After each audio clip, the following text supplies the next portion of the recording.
My parents died because Jens and I were obsessed with each other, and he was jealous of anything else other than my life.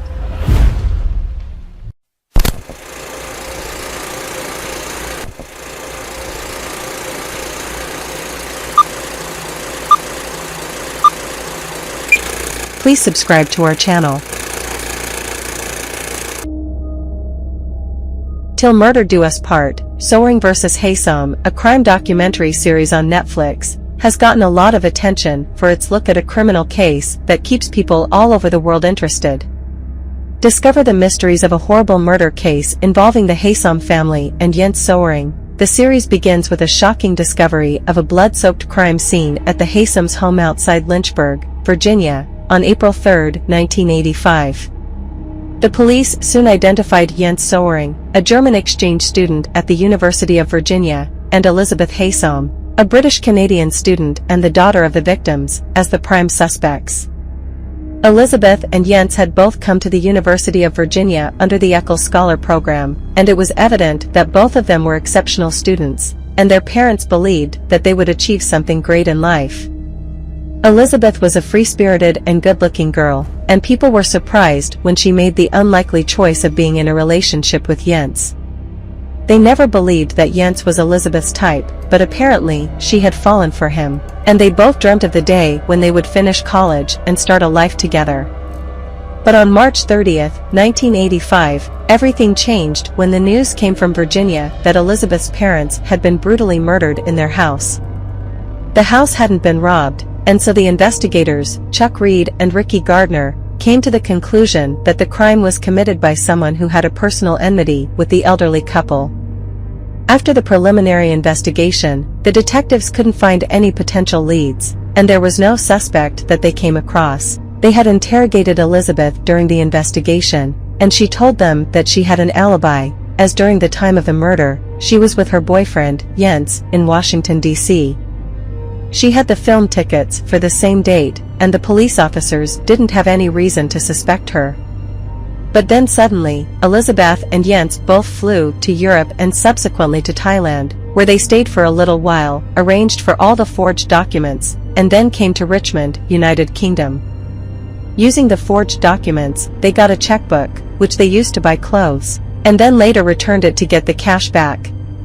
They used that cash to sustain themselves, but their fraud came to light when a store investigator got suspicious of them. Ken Beaver and Terry Wright, the ones investigating the case, searched their home and found that they studied at the University of Virginia. It was Terry Wright who gave a call to Ricky Gardner in the United States and informed them that they had the suspects in the Haysom killings with them. Elizabeth returned to the United States of America, but since Jens was a German national, he stayed back and hoped that the British government was not going to extradite him.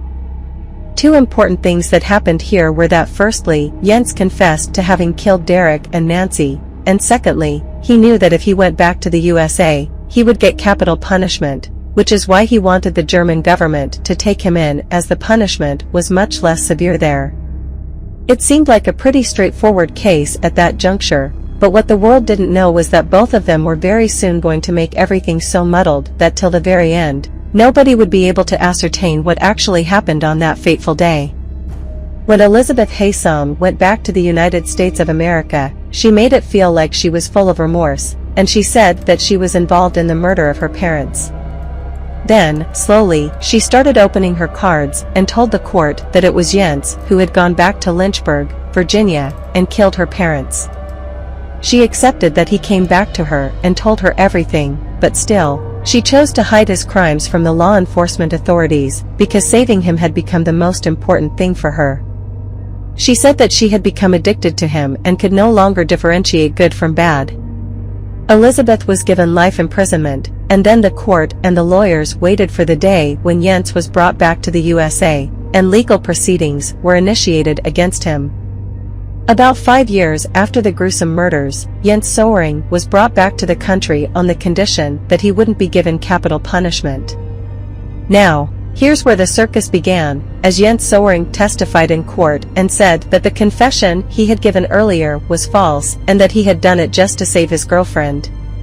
He said that it was not him, but Elizabeth, who had killed her parents, and he was the one who had stayed back in Washington, D.C., and watched that film, the tickets for which had been presented by Elizabeth in court earlier. When Jens came back to the USA, Richard Neaton was his lawyer, and he told the court how the hair follicles, the shoe print, the cigarette, the fingerprints, and everything else retrieved from the crime scene pointed towards the fact that it was Elizabeth and not him who had committed the murder. But then Jim Updike, the prosecutor, came to cross-examine Jens and presented a very strong counter-argument. Jim Updike's entire case relied on the O-type blood found at the scene and also the blood-soaked sock print, which was an exact match with that of Jens.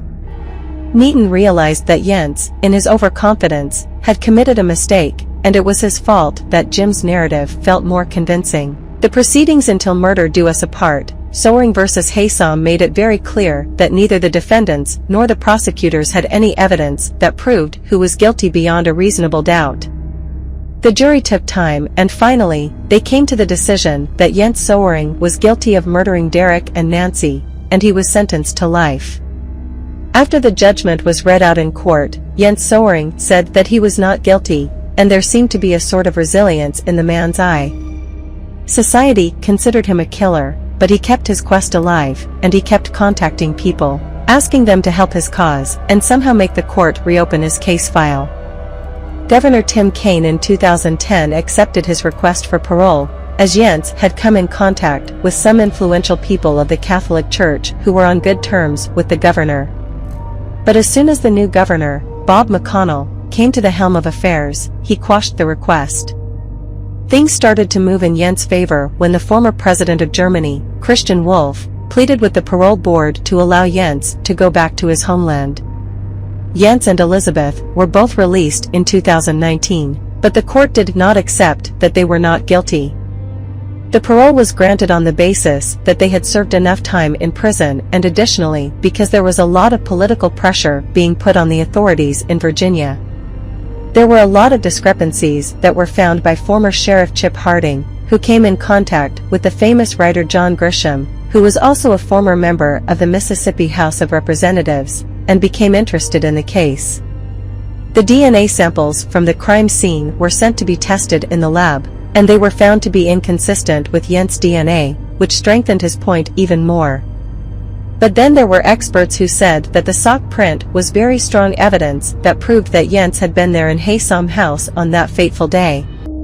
It all became too confusing for anyone to come to any definite conclusion. The best theory that could probably explain what happened on March 30th was that both Elizabeth and Jens were involved in the murder, and later, to save themselves, they excluded themselves from their testimonies and narrated the entire thing as it was. When Jens confessed, he told everything in great detail and that made it seem like he was actually present there. Things like him hitting a dog when he was leaving Derek's house were something that couldn't have been made up, and moreover, there was no use in including that kind of detail unless and until it actually happened to him. After reading about the case and watching Till Murder Do Us Apart, Soering vs. Haysom, we are also inclined to believe in the theory that it is both their doing and they were equally involved. We believe that they had planned everything from before, and when they realized that they would be caught, that's when they changed their plan of action and turned against each other. The people who were, unfortunately, part of the entire ordeal and who witnessed the court proceedings firsthand in Soering vs. Haysom cannot forget about it because it was mind-boggling how the tables were turning every single day. From lawyers to experts, everybody might have their own theory, but the fact remains that the truth is known by only two people, and probably, the world would never come to know about what happened in the Haysom house in Lynchburg, Virginia, on that fateful night. So that's Till Murder Do Us Part, Soering vs. Haysom series summary and ending explained. I hope you like this video.